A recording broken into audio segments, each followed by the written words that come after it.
Alors, un standard de communication pour faire communiquer entre eux des objets connectés. Waouh, super, tant mieux, j'allais dire. Bonjour, Bonjour. Florian Delay, vous êtes vice-président en charge des produits chez Netatmo, donc un spécialiste en domotique, et vous venez d'annoncer votre premier produit compatible Matter, qui est un nouveau standard de communication donc, entre objets connectés. C'est quand même le principe des objets connectés de communiquer entre eux. On avait vraiment besoin d'un nouveau standard ? Mais quelque part, oui, parce que finalement, dans les 10 dernières années, on a vu beaucoup d'entreprises commencer à faire des produits connectés avec succès.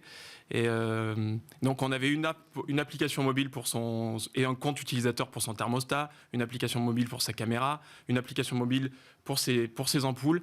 Et finalement, l'utilisateur, au final, était un peu perdu en se disant... est-ce que mon ampoule va réussir à fonctionner avec mon thermostat ou mon capteur de sécurité ? C'était assez compliqué. Alors, il y a eu des solutions, des initiatives, notamment via le cloud, qui ont essayé. Perdu ou c'est surtout déceptif pour l'utilisateur ? Et est-ce que du côté du fabricant, c'était une complexité supérieure ? L'enjeu, c'était de se mettre d'accord tous ensemble. Parce que finalement, chacun a essayé de faire quelque chose dans son coin. Et donc là, pour la première fois, Matter, c'est une initiative où il y a plus de 200 grands acteurs de la maison qui essayent de se mettre d'accord et qui se mettent d'accord. On retrouve notamment Google, Apple, Amazon autour de leurs assistants vocaux, mais aussi des grands noms de la maison comme Ikea ou encore des grands noms de l'industrie comme Legrand, groupe auquel fait partie Netatmo. Donc il y a vraiment, toutes les planètes sont pour une fois alignées pour réussir à faire une super initiative. Donc là, c'est vraiment un standard international. Vous avez cité donc quelques-uns des GAFAM et puis surtout très bien positionnés dans la maison connectée, les objets connectés même au sens large. Donc Netatmo participe à l'élaboration de ce standard. Comment on fonctionne ensemble ? Combien de temps ça prend pour élaborer comme ça une nouvelle norme, se mettre tous d'accord autour de la table ? Alors, l'initiative a commencé il y a 2-3 ans dans un groupe qu'on appelle la Connectivity Standard Alliance, le CSA. Et Netatmo, finalement, il participe via Legrand, qui fait partie de cette communauté. Et donc, au début, il y a toute une phase où on essaye de se mettre d'accord, on écrit des spécifications. Et aujourd'hui, on est plutôt dans une phase où tout le monde s'est mis d'accord sur un certain nombre de ce qu'on appelle des profils. Qu'est-ce que doit faire un thermostat ? Qu'est-ce que doit faire une ampoule ?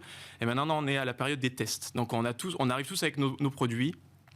Et on les teste tous ensemble, avec l'objectif de... Et vous êtes reparti de zéro, parce qu'il y a quand même des standards qui existaient sur le marché. Non, c'est une très bonne remarque, effectivement. En fait, l'idée de Matter, c'est de repartir du meilleur de ce qui existait déjà. Donc on a repris le modèle Mesh, finalement, en étoile de Zigbee.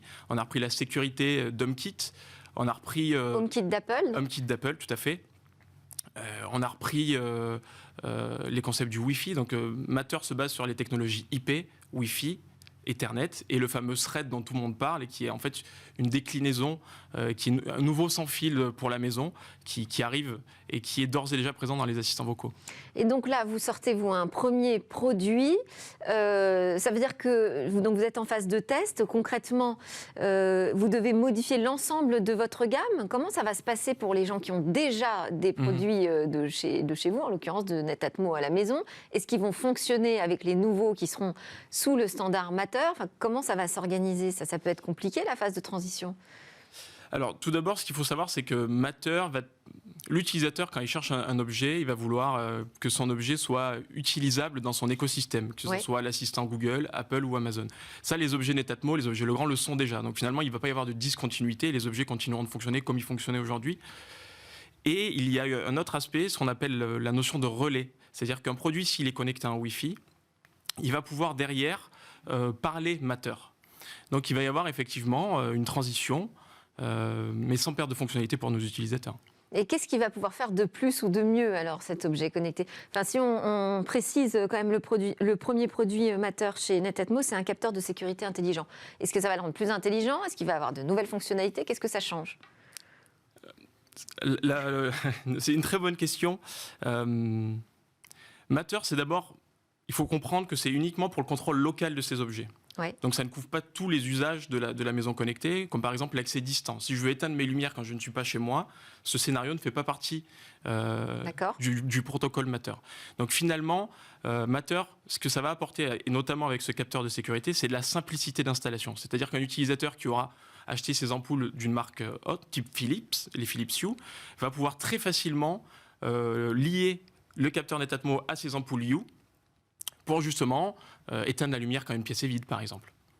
Même si l'autre objet connecté que je veux relier à cet objet Matter n'est pas Matter, il faudra qu'il soit Matter. Il faut que les qu'il deux... soit Matter, tout à fait. D'accord, donc ça va prendre un peu de temps à s'installer sur le marché. Ça va prendre un peu de temps, tout à fait. C'est vrai que ce qu'on a vu au début d'année au CES, il y a eu énormément d'annonces de produits Matter, puisque finalement tous les membres de cette connectivité standard à l'Alliance ont annoncé leur objet.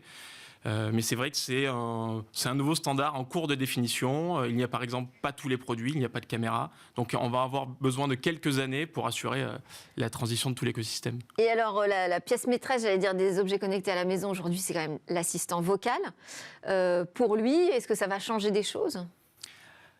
Alors pour lui, oui, ça va changer des choses parce qu'on va pouvoir lui installer directement un objet dessus. Ce qu'il faut savoir, c'est qu'à l'heure actuelle, un assistant vocal, c'est un objet comme un autre dans la maison, connecté au Wi-Fi. Les nouveaux assistants vocaux qui viennent de sortir ont la technologie Thread. Donc typiquement, je pourrais, sans avoir aucun autre objet connecté chez moi, je pourrais prendre le capteur Netatmo et l'installer directement sur mon HomePod mini, par exemple. En matière de sécurité, vous dites on a pris des briques de sécurité chez HomeKit. Est-ce que ça modifie un peu le paramètre sécurité des objets connectés qui sont souvent montrés du doigt par les spécialistes de la cyber ? La philosophie de Matter est vraiment intransigeante là-dessus. Tous les objets vont être certifiés par des laboratoires externes, doivent rencontrer un certain nombre de standards et finalement, comme tout est fait pour le contrôle local, toutes les données sont faites pour rester dans la maison avec, entre autres, des clés de cryptographie qui vont chiffrer les communications. Ce qui n'était pas le cas jusqu'ici ? Si, c'était le cas, mais chacun faisait un peu à sa sauce. Donc ça pouvait être plus ou moins bien fait selon les constructeurs. D'accord. Donc là, pour avoir le label, il faudra respecter les règles qui ont été édictées au sein de l'Alliance. Exactement. Le niveau d'adoption qui est attendu selon vous et pourquoi toute l'industrie aurait intérêt à jouer le jeu ? Alors déjà parce que on ne peut plus se passer les assistants vocaux. Et je fais souvent le parallèle avec finalement quand je cherche une enceinte Bluetooth, une enceinte pour mettre de la musique, si elle n'était pas Bluetooth, je ne l'achèterais pas. Donc finalement l'utilisateur il va se dire la même chose. Si mon objet ne fonctionne pas avec mon assistant d'Apple, de Google ou d'Amazon que j'ai chez moi et que j'utilise de plus en plus, finalement je vais choisir un autre objet.